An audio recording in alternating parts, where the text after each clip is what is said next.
Bonjour et bienvenue sur Plan B, l'émission qui essaie au mieux de nourrir votre réflexion sur les limites écologiques et sociétales à la croissance et de vous donner des clés pour prendre les décisions qui vous semblent être les bonnes.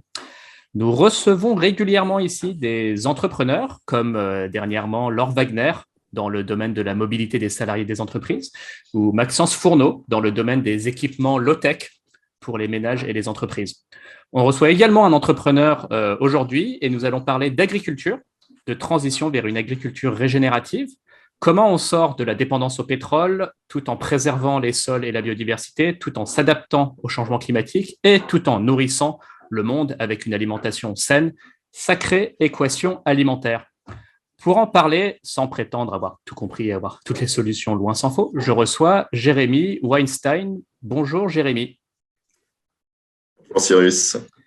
Jérémy, tu es directeur fondateur de l'entreprise The Green Data et auteur justement de l'équation alimentaire, nourrir le monde sans pétrole en réparant la nature et le climat. Comment les maths peuvent sauver l'agriculture. Donc c'est ce dont nous allons parler. Tu as eu un parcours dans le marketing dans un premier temps. Tu dis toi-même que c'était un bullshit job que tu as quitté et tu t'es pris de passion pour le monde agricole et tu as monté cette entreprise et tu vas nous raconter tout ça. Vous, auditeurs, vous pouvez suivre l'émission en podcast ou la regarder en basse définition sur YouTube pour limiter votre empreinte écologique. Pour nous soutenir, comme d'habitude, vous pouvez liker, partager, vous abonner et vous pouvez commenter pour poursuivre les débats que nous lançons ici.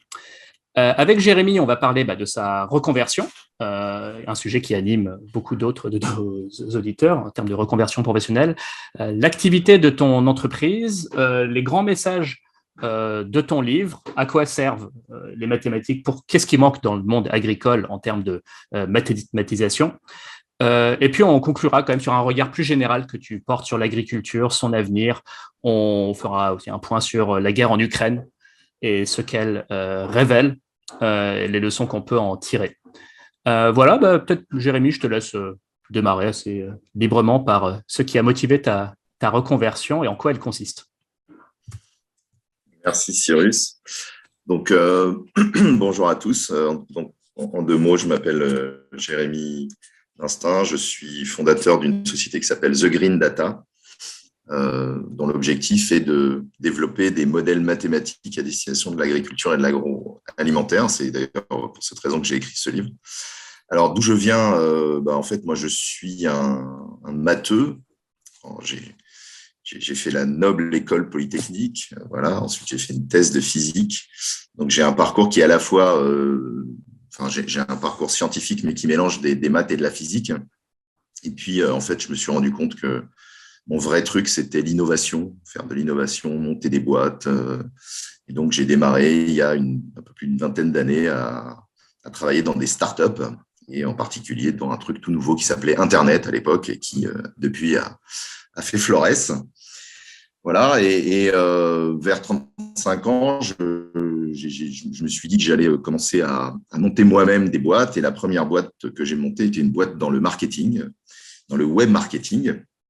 Alors, à l'époque, le web marketing, c'était une activité assez sympathique où on mettait des publicités sur des sites et où on faisait des opérations promotionnelles, etc. Et puis, en fait, avec l'arrivée de Facebook et du retargeting et des publicités épouvantables que nous pouvons aujourd'hui suivre sur Internet, c'est devenu un secteur vraiment épouvantable, extrêmement nuisible, et j'en ai énormément souffert à titre personnel en tant qu'être humain. Ensuite, j'ai vécu ma crise de la quarantaine qui n'a pas aidé, et je me suis dit, bon, mais là, c'est pas possible, Jérémy, t'as pas Félix pour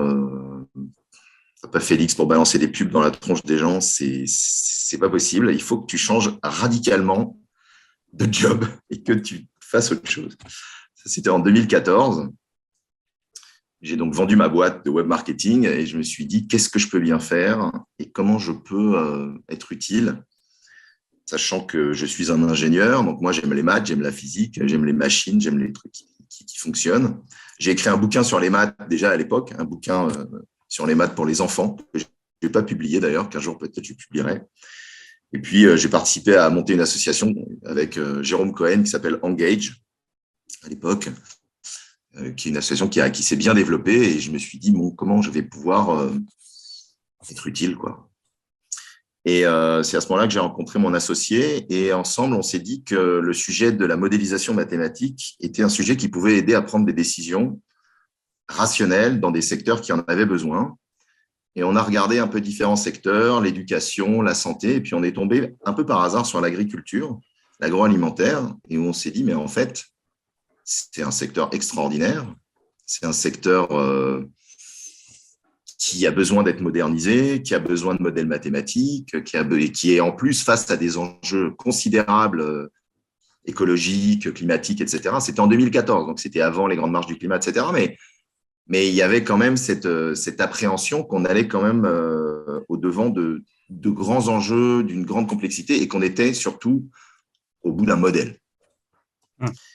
Voilà. Et donc, j'ai lancé la boîte en 2015. Et depuis, on fait ça, c'est-à-dire qu'on travaille avec des grands donneurs d'ordre du secteur agricole et agroalimentaire pour développer des modèles mathématiques, des outils qui peuvent aider à prendre des décisions. Des décisions qui peuvent être prises soit au niveau des agriculteurs eux-mêmes, soit au niveau des chaînes d'approvisionnement de matières premières, soit au niveau de la fabrication de produits. Bref, il y a toute cette chaîne alimentaire à moderniser et à mathématiser d'une certaine façon. Voilà. On reviendra sur le service que rend ton entreprise à ses clients. Si je reviens sur les constats que vous avez faits avec votre associé, c'est vrai que d'aucuns peuvent penser, oulala, mais justement, le monde agricole, il est déjà très, très mathématisé. C'est que des chiffres, des hectares, de la productivité, des rendements, etc. Donc, qu'est-ce que ces gens-là viennent mathématiser de plus que ça? Enfin, qu'est-ce qui manque et en quoi les modèles pourraient rendre la chose plus vertueuse alors que ça semble déjà assez modélisé? Alors, c'est une très bonne question. Merci, Cyrus. En fait, il y a un malentendu sur ce que c'est que les mathématiques. Et d'ailleurs, il y a un malentendu que je rencontre aussi dans le secteur agricole. Quand je viens dire que je fais de la modélisation mathématique, on me dit comme toi, on me dit, mais pourquoi on a besoin de modélisation de mathématiques? On calcule déjà très bien, on n'a pas besoin de vous, etc. En fait, l'agriculture n'est pas mathématique aujourd'hui, elle est industrielle, elle est simplifiée et elle est orientée productivité et rendement. C'est-à-dire qu'en fait, on s'est évertué depuis 70 ans à simplifier une agriculture qui, à la base, était complexe. Je rappelle que la nature est quelque chose de très complexe à la base, très diversifié, qu'on est dans des environnements ouverts, avec des sols ouverts, avec de la biodiversité, avec beaucoup de variétés, des incertitudes climatiques, etc. À la base, la nature c'est ce qui t'a fasciné aussi dans ce monde-là. Tu dis, la vache, qu'est-ce que c'est complexe, alors que mon métier précédent était très simple. Voilà, un enjeu à la fois vital et stimulant, au-delà d'être porteur de sens. C'est ce qui fait le charme de l'agriculture. C'est cette complexité intrinsèque qui mélange tout, en fait. On est au cœur de l'environnement, de la biodiversité, des sols, des pratiques, de l'homme, des humains, enfin, des animaux, de notre rapport aux animaux. Donc, c'est vraiment un secteur très intéressant, très riche de sens et à la base très complexe. Et il faut reconnaître que la politique agricole qui a été menée depuis une cinquantaine d'années, qui avait vocation à nourrir l'Europe, à accroître les rendements, à développer la population européenne, à faire sortir l'Asie de la misère, etc., et qui a fonctionné, a été une politique qui a domestiqué l'agriculture, domestiqué la nature, et qui a industrialisé l'agriculture de deux façons, grâce à la chimie, donc la chimie de synthèse, les pesticides, les engrais de synthèse d'un côté, et de l'autre, la mécanisation, l'utilisation d'énergie fossile pour faire des gros tracteurs, des grosses moissonneuses, etc. Voilà, moi, mon grand-père, il travaillait dans les champs, enfin, il a travaillé dans les champs pour faire des moissons à la main, il portait sur le dos des gerbes de blé, etc. Aujourd'hui, c'est terminé. Donc, aujourd'hui, il y a des grosses moissonneuses qui font le job, etc. Voilà, donc, la productivité a été accrue pendant toute cette période-là. Et donc, on a simplifié l'agriculture. Uniformisé.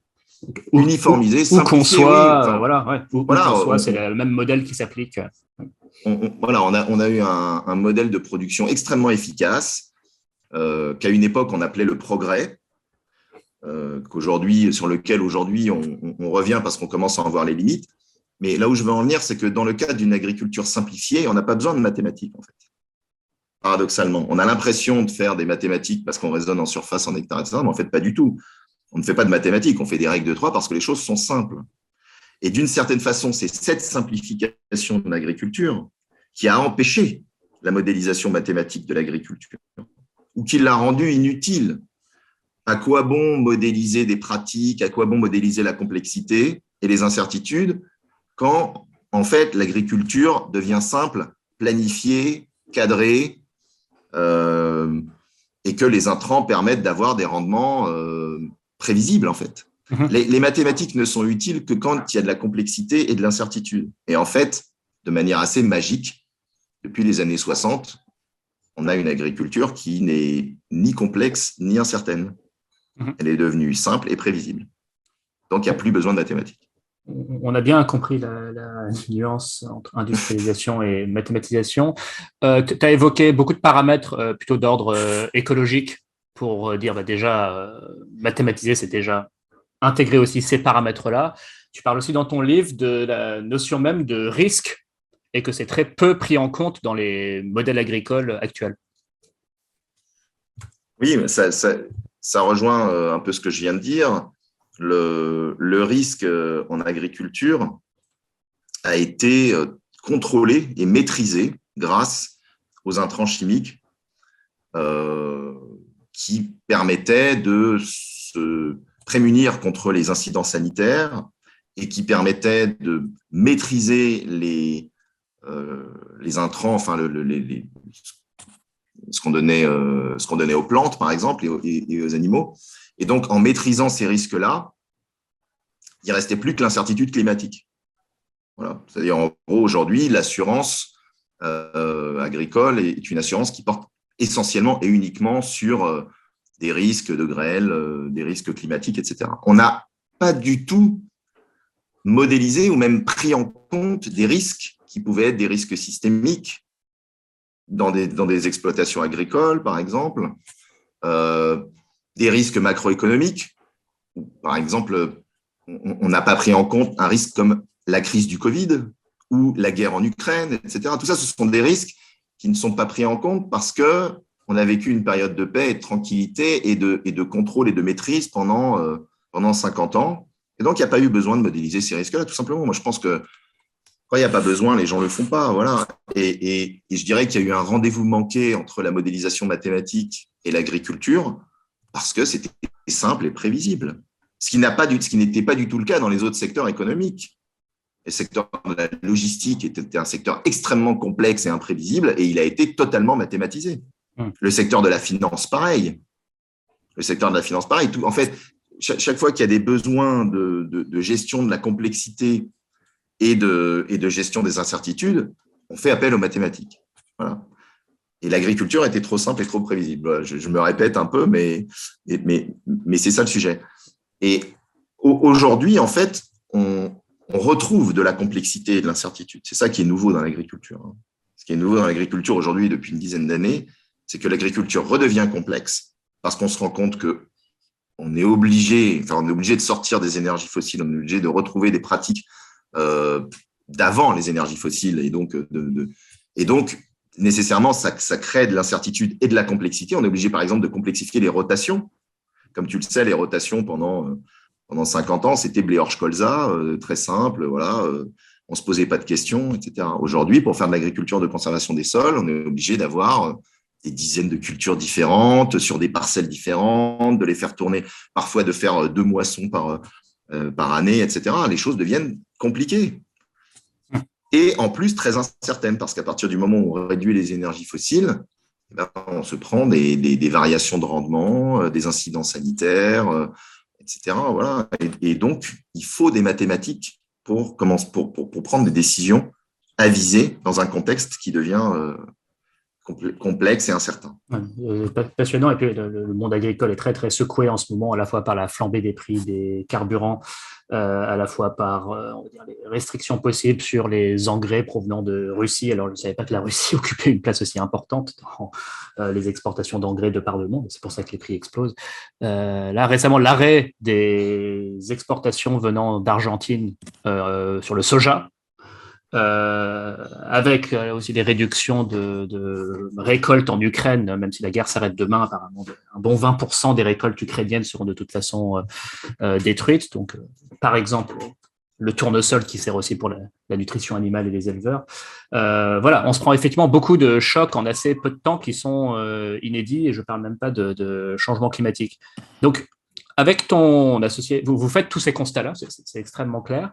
Vous fondez The Green Data. Est-ce que tu peux nous en dire un peu plus sur comment déjà peut-être se sont passées les premières rencontres avec les clients pour après concevoir, tester le produit, le commercialiser, enfin et en fait vos services servent à quoi, à qui?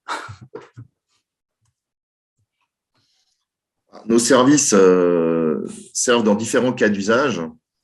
Nous, ce qu'on fait, c'est qu'on identifie là où les décisions doivent être prises de manière plus rationnelle, en fait. Aujourd'hui, l'agriculture, c'est un monde où les décisions sont prises de manière experte, intuitive, généralement, et souvent consensuelle.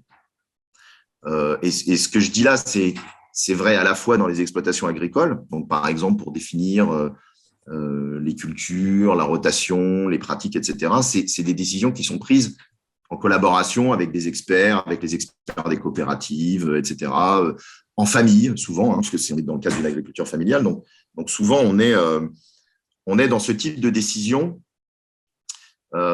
qui s'appuie assez peu, finalement, sur des datas, des maths, des algorithmes.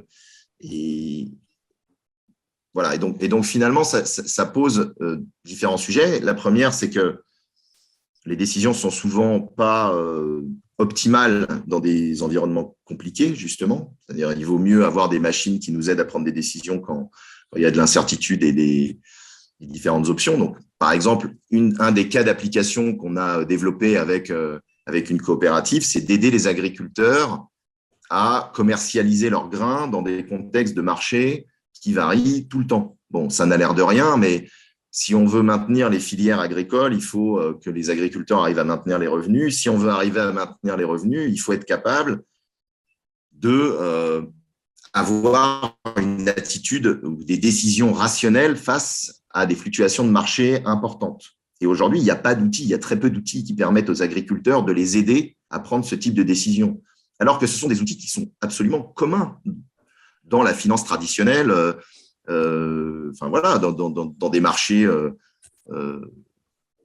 d'actions, c'est des outils qui sont communs. Dans le marché des commodités, non. Quand vous avez du grain et que vous devez le vendre, en fait, il n'y a pas d'outil qui vous aide à vendre le grain et à évaluer votre risque et à faire des simulations et des scénarios, etc. Ça paraît dingue, hein, mais il n'y en a pas.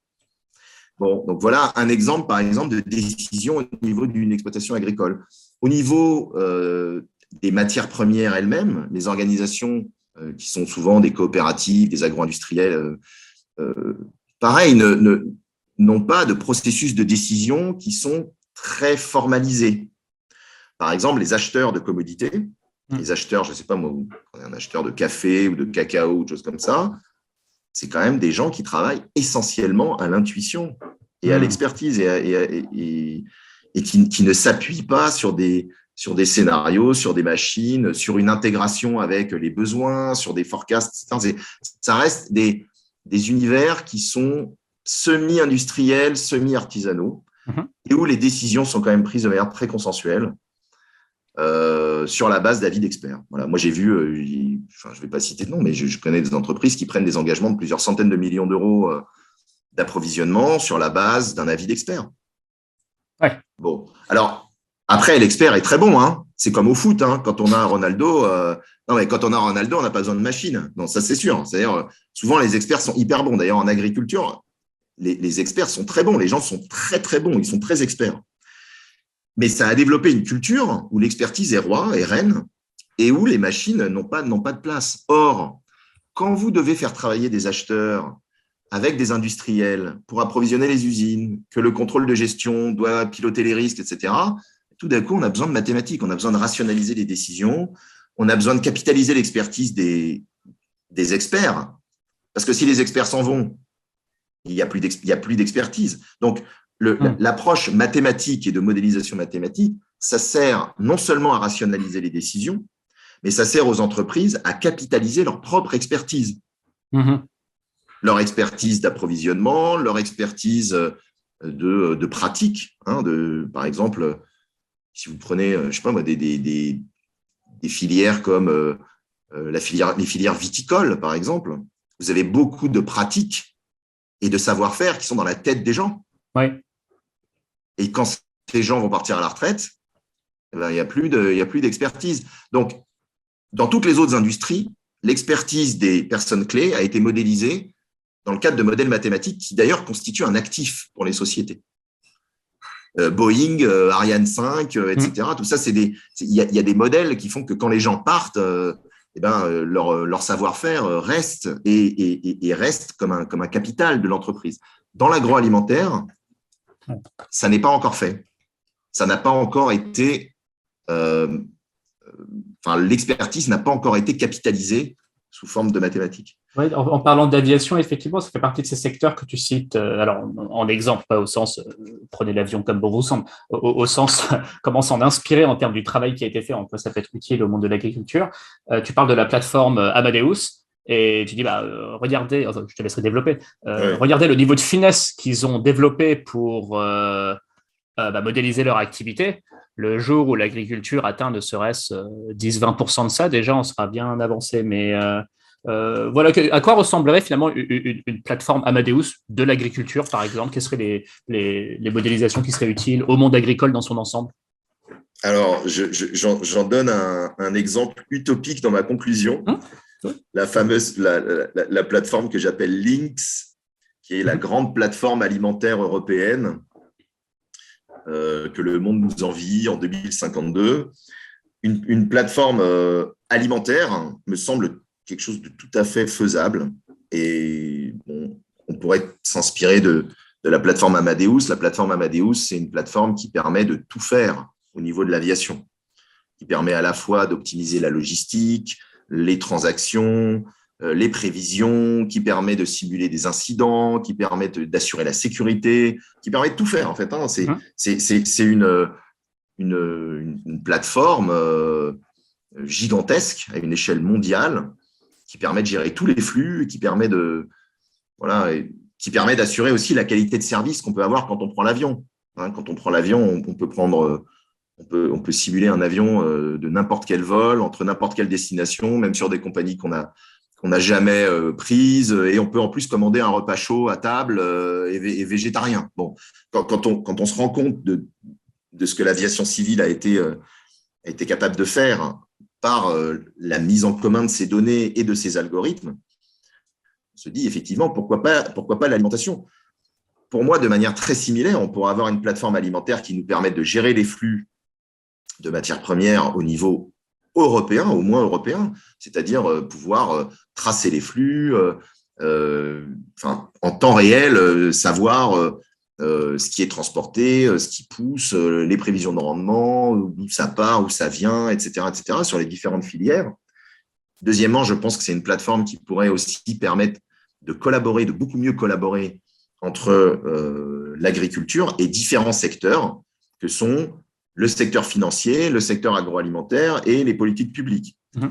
Voilà, donc le secteur financier, je pense qu'une plateforme alimentaire pourrait permettre, par exemple, d'être capable de gérer tous les sujets financiers associés à l'agriculture, et en particulier de modéliser les risques, de pouvoir gérer des flux financiers, de pouvoir gérer les crédits carbone, de pouvoir gérer tous ces sujets qui sont en fait une relation entre un secteur financier et un secteur agricole. Aujourd'hui, mon analyse, c'est que si la transition agroécologique n'avance pas plus vite, c'est en grande partie parce que la finance est incapable de financer la transition agroécologique. Alors Et voilà, si elle est... je voulais en parler parce que, alors, c'est très clair sur le service rendu. Je sens déjà certains de mes camarades toujours un peu méfiants. Va des rétro Satanas, des data, des financiers, de l'optimisation, etc. Et c'est vrai que ça peut. Effectivement, en quoi est-ce que tout cela pourrait être finalement bon pour la planète? Du coup, je te laisse poursuivre ta phrase. Sur la finance, tu veux dire? Ça, oui, oui, bah, effectivement. Comment est-ce que déjà le genre de service que tu rends peut accompagner à ce que la finance soit contributive vers un modèle plus agroécologique, parce que bon, on ne passera pas de finance aussi dans ce monde-là et dans le financement de la transition aussi. Moi, je pense qu'il faut utiliser la finance. La finance est un formidable outil, hein. Un formidable outil. Moi, je ne suis pas du tout contre la finance en tant qu'outil. Je pense que quand elle est bien orientée, c'est un formidable outil qui permet d'évaluer des risques, de financer des risques, de faire confiance à des projets et de mettre en relation des gens qui ont des capitaux avec des gens qui ont des projets. Bon. Et ça, il faut l'accélérer. Il faut l'accélérer si on veut accélérer la transition agroécologique. On ne peut pas laisser les agriculteurs se débrouiller tout seuls avec leurs risques et avec leur financement. Ceux qui sont contre la finance en agriculture doivent bien se rendre compte que ça signifie ça signifie qu'il faut que les agriculteurs se débrouillent seuls pour financer eux-mêmes la transition agroécologique, hein. Donc, en fait, il faut faire intervenir des fonds, il faut faire intervenir des financiers pour financer des projets. Ça, il n'y a aucun doute. Je me faisais l'avocat du diable. En fait, je vais reformuler peut-être plus précisément aussi. Je suis tout à fait d'accord, Jérémy. Comment on oriente un maximum de capitaux vers une agriculture plus vertueuse qui incite aussi les producteurs à adopter des pratiques telles l'agriculture de conservation, dans le sens où, alors moi, à toute petite échelle, j'ai investi dans une société coopérative agricole qui s'appelle Fermes en Vie. Et ce qui m'a séduit, c'était, alors, les rendements promis sont très modestes. Alors après, il y a des avantages fiscaux, etc., qui permettent aussi de rassurer l'investisseur quant au risque, etc. Bon, je ne m'épanche pas plus que ça dessus. Vous pouvez aller regarder Fermes en Vie et le modèle de société coopérative agricole. Et moi, ce qui m'avait séduit, c'était le discours sur l'agriculture de conservation, les couverts végétaux, la diversification des cultures, enfin un peu l'aspect limite technique. Or, bon, ça c'est moi. Le financier moyen, il comprend rien à tout ça, et il comprend pas ce que c'est que l'agriculture régénérative et tout ça. Donc, comment on l'embarque dans l'aventure et comment finalement on redirige les capitaux vers des pratiques plus vertueuses?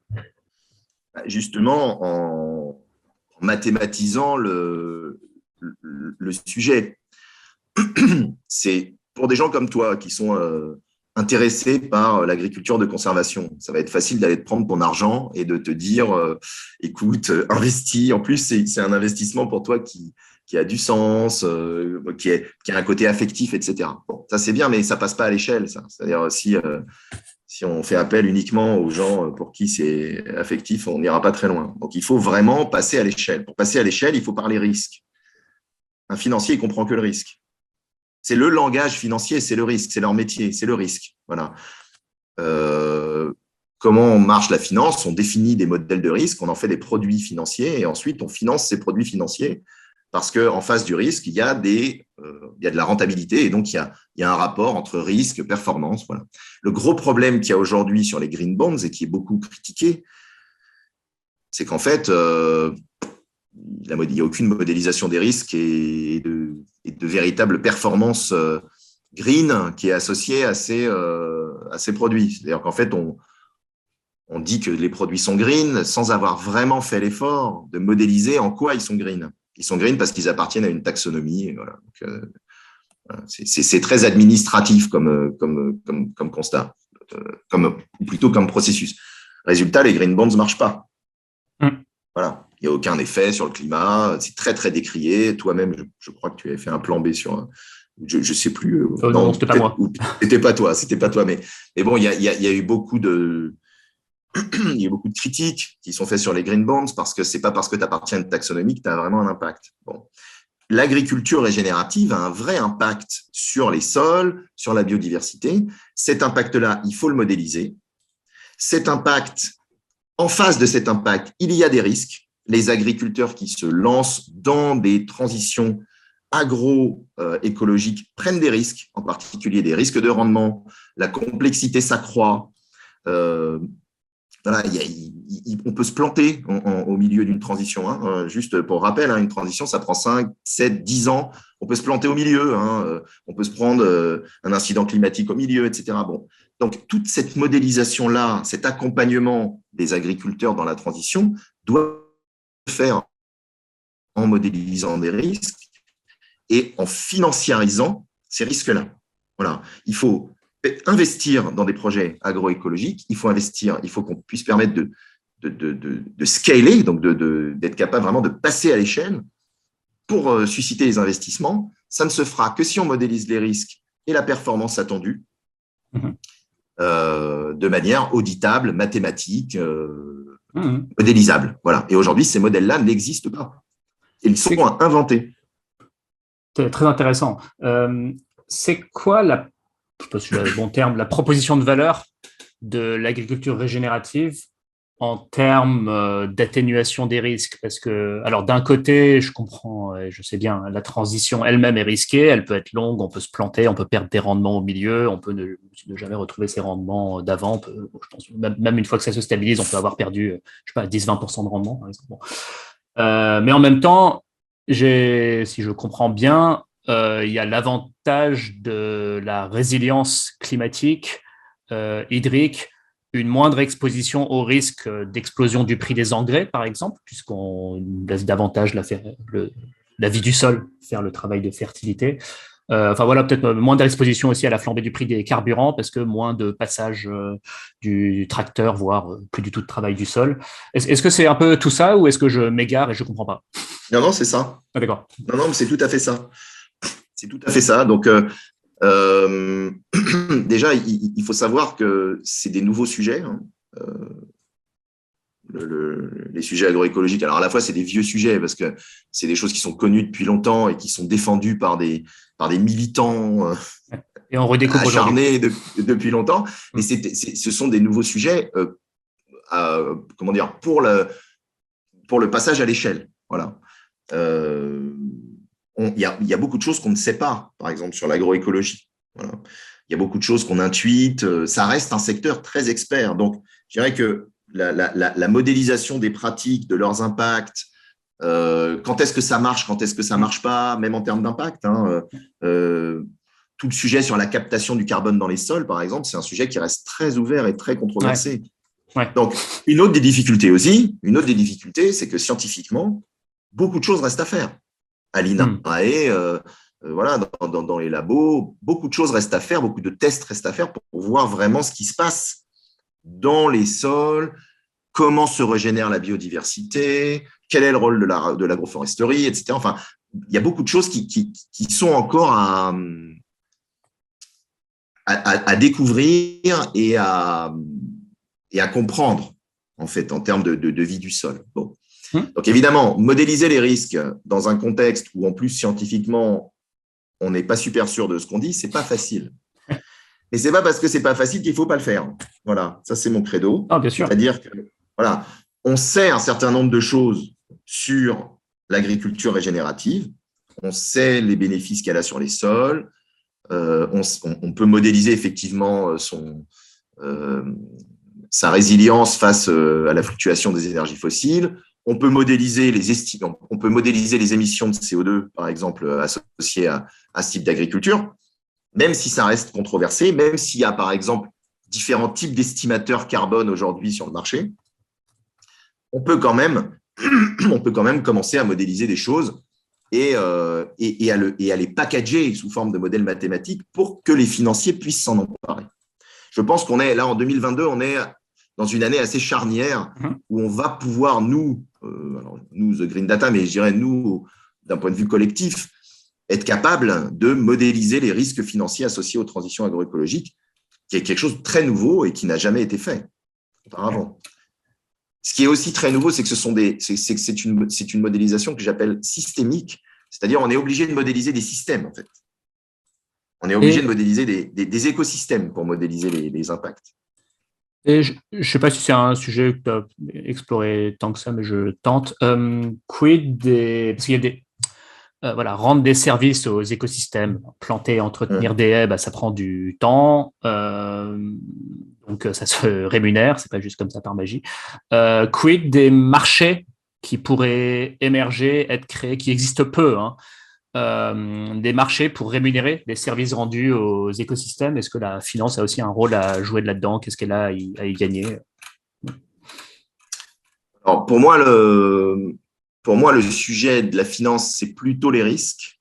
Donc, c'est plutôt la couverture des risques. Le sujet du modèle économique, donc de la valorisation des services environnementaux, c'est plutôt, à mon avis, du domaine de l'agroalimentaire. Je pense que ceux qui vont valoriser les pratiques, et qui le font déjà, hein, en fait, hein, quand tu achètes du bio, que tu l'achètes plus cher, tu valorises des pratiques. Donc, ceux qui vont être capables d'inventer le modèle économique de demain, permettant de valoriser, comme tu le dis, le fait de mettre des haies, le fait d'avoir des pratiques durables, etc. Capturer du carbone dans le sol, hein, aussi, ça se valorise. Tout à fait. 100 € la tonne, j'en sais rien. Pour moi, c'est l'industrie agroalimentaire qui va s'en emparer, qui s'en empare déjà. D'ailleurs, nous, on bosse avec Danone sur le sujet. Ils sont très en avance sur le sujet. Et un des sujets, c'est la réinvention des modèles économiques. Ces modèles économiques, il faut à nouveau qu'ils soient basés sur des maths, c'est-à-dire sur des modèles auditables, transparents, qui s'appuient sur des véritables estimateurs d'impact, etc., etc., etc. Donc, cette modernisation des chaînes alimentaires et la réinvention du modèle économique des chaînes agroalimentaires, pour moi, c'est le même sujet que sur la finance. C'est-à-dire, il faut trouver un langage commun qui puisse permettre à des consommateurs, des acheteurs, des responsables RSE et des agriculteurs de pouvoir partager une même vision de la valeur créée. Voilà. Comment on estime la création de valeur. C'est pas facile. Hein. Ouais. Et combien elle vaut. Hein. Donc, peut-être qu'effectivement, qu'il y aura des marchés, comme le marché du carbone, qui vont émerger sur les services environnementaux. À partir du moment où ces services seront bien modélisés et qu'on saura les mesurer de manière réplicable et auditable, je pense que tu peux à ce moment-là ouvrir des marchés. Ouais. On en est loin quand même. Je reviens sur… Non, on en est loin, mais oui, non, effectivement, l'idée est là. Je reviens sur cette question de risque avec peut-être un data point pour toi. Là, je suis en train de lire un article. Alors, je ne sais pas si c'est le data point le plus constructif qui soit dans la posture, mais ça reflète un peu la chose. Je suis devant un article « Hausse des carburants, la lourde charge d'un paysan charentais contre les agriculteurs qui se plaignent ». Donc, c'est une agriculture paysanne. Et il nous dit « Ces exploitants agricoles qui se plaignent de la hausse du prix du gazole, ça fait 20 ans qu'on sait que le gazole va augmenter. Ça fait 20 ans qu'ils ont des stratégies à augmenter la taille et la puissance de leurs tracteurs, à vouloir capter un maximum de terre en augmentant soi-disant la productivité. Ça fait 10 ans qu'ils vont dans le mur, et quand, pauvres paysans dans notre coin, on leur dit qu'avec 3000 litres de gazole, on peut nourrir plus de 800 personnes avec nos vaches, ils nous toisent. Alors clairement, bien fait pour eux, ils ont qu'à changer leur modèle. » Et de conclure, vous pouvez descendre du tracteur et arrêter de penser matériel, essayez de penser compétences plutôt que technique. Bon, voilà, on sent le mec qui, animé d'un sentiment limite de vengeance, qui prend longtemps et qui attendait un peu son heure. Mais comment dire, c'est quand même reflet peut-être de quelque chose, c'est-à-dire que les secousses qui se manifestent et qui sont potentiellement voués à s'accroître, vont aussi un peu sonner les cloches et peut-être, alors je ne sais pas si c'est un processus darwinien, mais retenir quand même les modèles vertueux qui marchent et aussi permettre de capitaliser sur qu'est-ce qui survit et comment faire, non ? Là, c'est une question délicate, c'est une question de société. Moi, je ne suis pas très à l'aise pour faire de la politique, parce que là, c'est de la politique dont on parle. C'est quelle est la vision de notre agriculture de demain ? Doit-on aider les paysans en fonction de leurs pratiques vertueuses ou pas ? Doit-on les laisser sur le bord de la route ? Doit-on punir, comme le propose l'exemple que tu as cité, doit-on punir ceux qui ont été dans le déni pendant tant d'années ? Bon. Moi, je ne fais pas de politique, je fais de la technologie et mon message, c'est de dire qu'il faut commencer à avoir une posture moderne et raisonnable et rationnelle vis-à-vis de l'agriculture. ce que je peux dire de mon expérience, c'est qu'effectivement, l'agriculture n'est pas un secteur qui regarde le futur et n'est pas un secteur qui a l'habitude de se projeter et ni même d'avoir une vision. Voilà. Je suis au regret de dire que pour moi, c'est un des secteurs économiques qui a le moins de vision sur son propre futur. Il n'a aucune vision. Voilà. Et d'une certaine façon, cette obsession du rendement et de la productivité en est un reflet. En agriculture, on ne parle que de productivité, de compétitivité, de baisse des coûts, de baisse des charges, de défiscalisation, etc., etc. On ne parle pas de vision. Personne n'a de vision de l'agriculture, en fait. Tu évoques dans ton livre que dans les rares cas où il y a une vision, c'est des extrêmes très caricaturaux. Alors, tu parles d'une vision rousseauiste, idéalisant la nature et retour aux vraies choses, et voilà, donc sorte l'agriculture du 19e siècle. Et à l'autre extrême, une agriculture hyper techniciste, robotisée, des drones, des capteurs de partout, des robots. Voilà, quel est un peu le. Alors, il n'y a pas qu'une vision de l'agriculture, mais un peu le juste milieu que tu envisages, et sans dire quelle est ton agriculture idéale à 2050, mais effectivement, quelles sont les bonnes directions selon toi à prendre? Moi, j'ai pas la prétention de, de porter une vision de l'agriculture de 2050, même si le livre que j'ai fait en porte une, qui est une agriculture qui réconcilie la nature et l'humain et la technologie. Voilà, c'est une agriculture de la réconciliation. Bon, je constate quand même que le secteur agricole ne porte pas de vision, ne porte pas d'ambition pour la profession, pour l'agriculture de 2050, que ça donne un peu l'impression d'être un secteur assez perdu. Pendant longtemps, c'est l'Europe qui disait quoi faire. Maintenant que l'Europe elle-même est perdue, tout le monde est perdu. Bon. Et donc, effectivement, ça laisse libre cours à des fantasmes. Le fantasme de Rousseau, le fantasme de Descartes. D'un côté, un fantasme de Rousseau qui dit mais on n'a pas besoin d'agriculteurs, on est tous des agriculteurs, on va élever, voilà, on va faire nos tomates dans nos champs, on va faire nos petits jardins et tout ira bien. Et d'ailleurs, les agriculteurs sont très méchants et voilà, il faut supprimer l'élevage, il faut tout supprimer. Bon voilà. Donc ça c'est une vision écolo bobo. Voilà, écolo bobo, un peu irréaliste de gens qui n'ont jamais mis un pied ni une botte dans un champ, bon, qui est porté par vraiment une tendance écologiste utopiste, très pénible, de retour à la nature tout nu, sans tracteur ni antibiotiques. Et de l'autre côté, il y a l'inverse, un fantasme de domestication et de domination absolue sur la nature, où on va mettre des capteurs partout, on va techniciser à mort et on va justement continuer dans la domestication à l'extrême de la nature, qui est finalement ce qu'on a fait depuis 50 ans. Mais il y a une tendance à dire on va continuer. On va continuer à domestiquer. Bon. Moi, je mets, par exemple, dans ce fantasme-là, toute l'agriculture verticale,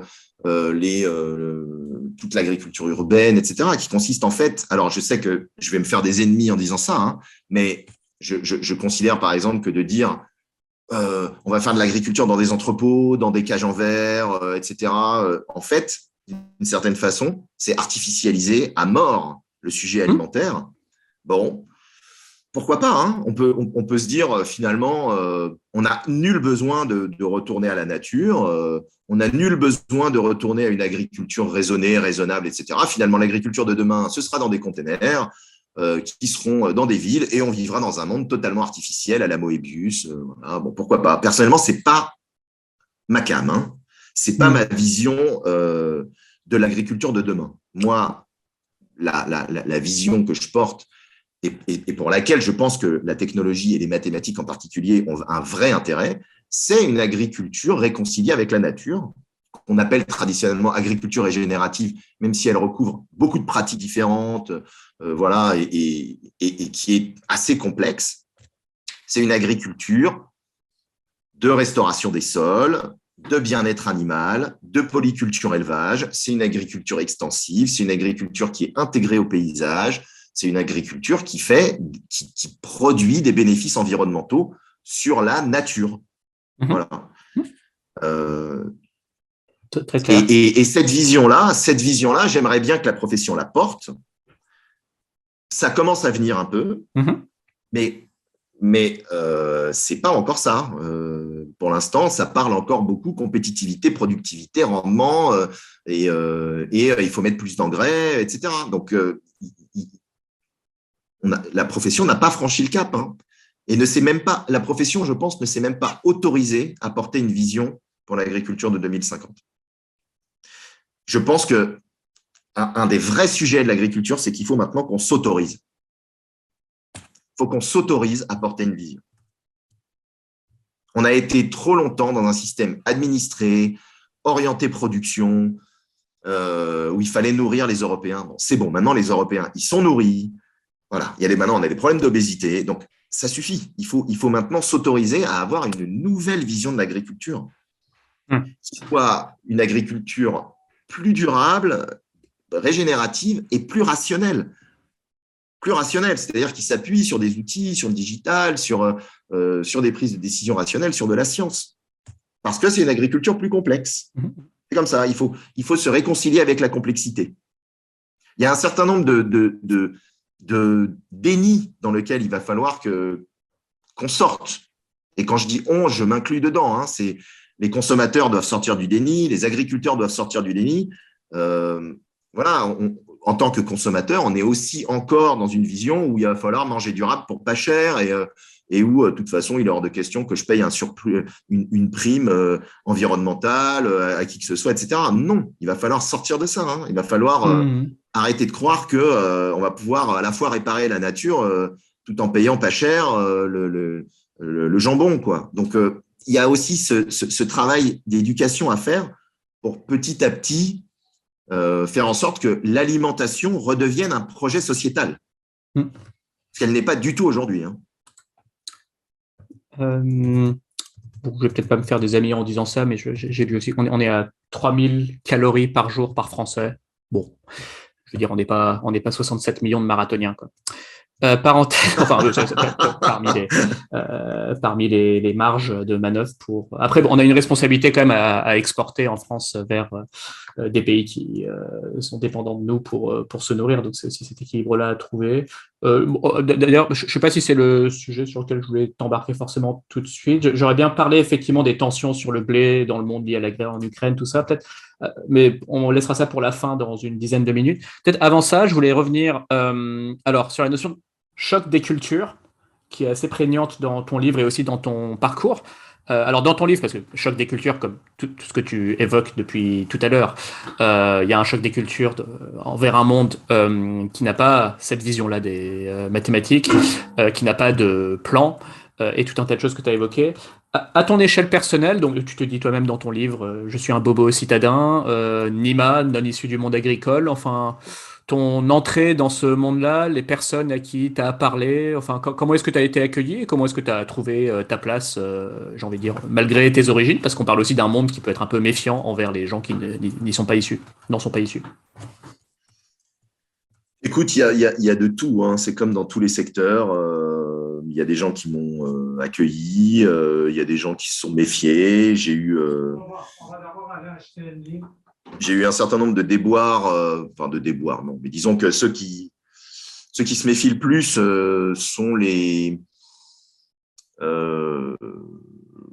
acteurs institutionnels, c'est-à-dire en fait les acteurs qui sont responsables de moderniser la profession et qui, de mon point de vue, n'avancent pas très vite pour justement faire prendre un virage à la profession.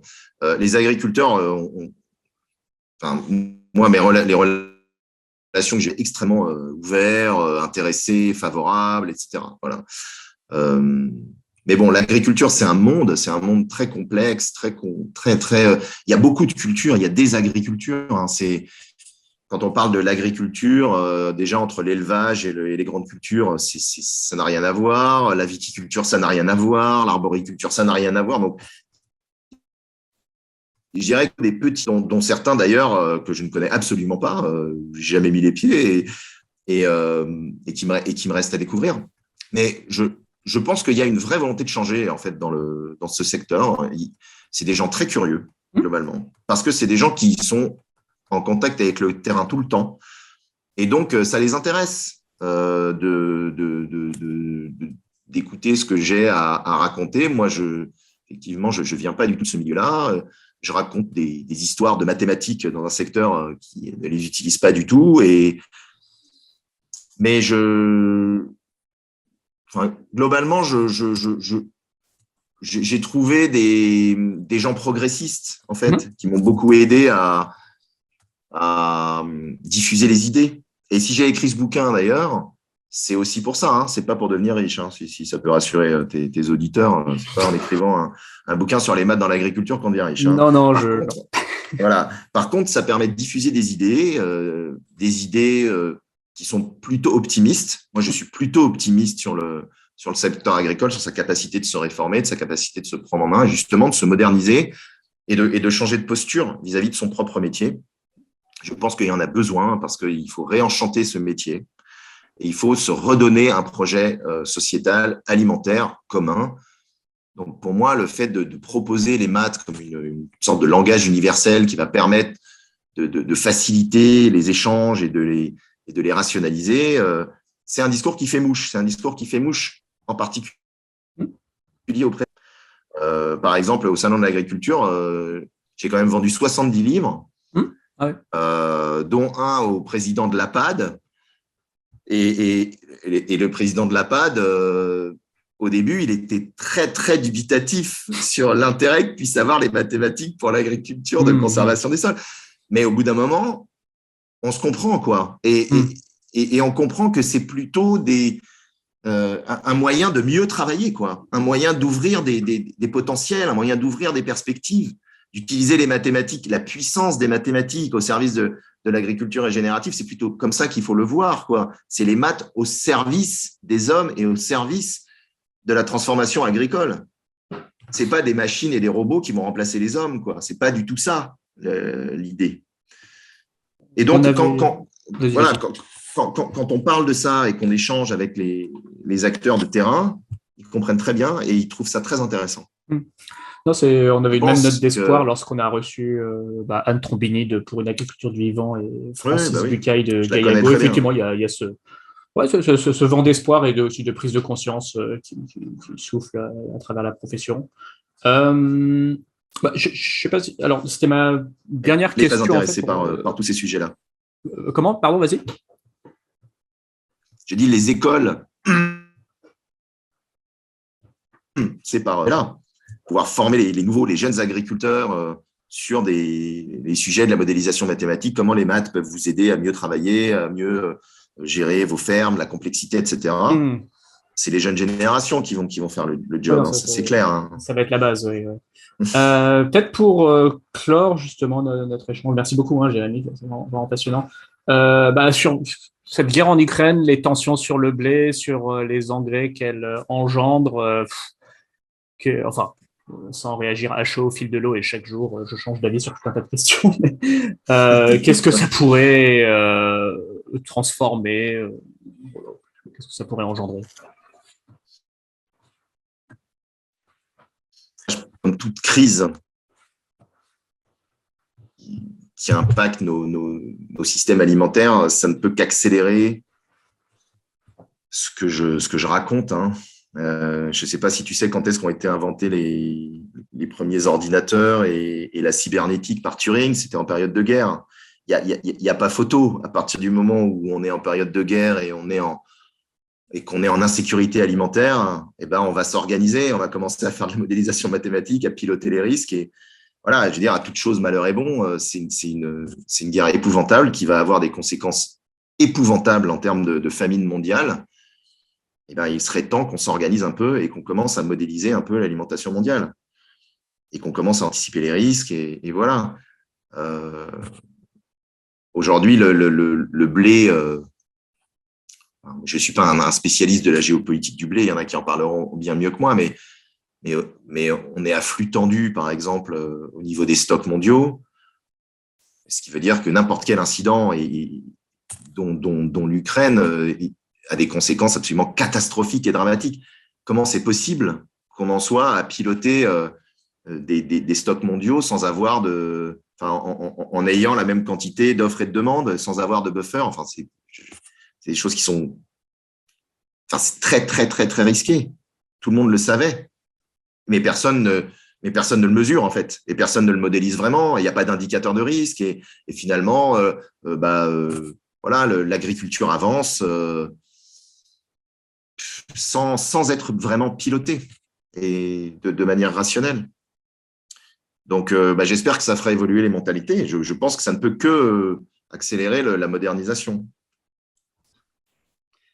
Merci beaucoup, Jérémy. Vraiment, pour ce que ça vaut, je recommande vraiment de lire ton bouquin, L'équation Mais ça vaut alimentaire. beaucoup. Ça vaut Euh, beaucoup. c'est gentil. Non, mais vraiment, il y a beaucoup c'est à la fois un témoignage personnel très intéressant et un livre, voilà, engagé et en même temps très intéressant sur le fond. Donc, merci beaucoup. Et puis, on verra quelles sont les réactions, etc. Et tu reviens quand tu veux. Merci, Jérémy. Merci, Cyrus. Au À revoir. bientôt. Salut.